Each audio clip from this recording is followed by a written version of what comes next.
Hello, good everyone. Once again, welcome po sa ating pong realization time. Sabi po ng 2 Samuel chapter 24 verse 24, Nay, but I surely buy it of thee at a price, neither will I offer burnt offerings unto the Lord my God, which doth cost me nothing.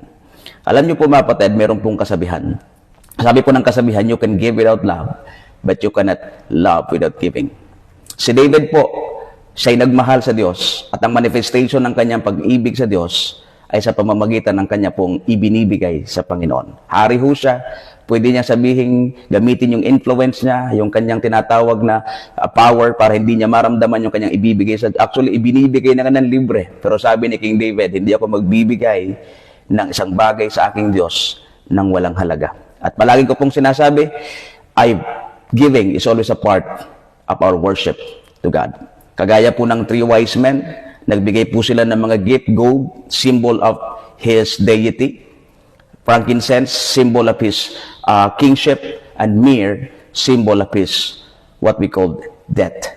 At alam niyo po, ang Panginoon ay nagmahal sa sangkatauhan, kaya ibinigay po niya ang kanyang the best sa atin. At ang pinaka-the best po na ibinigay ng ating Panginoon, walang iba kundi ang kanyang anak.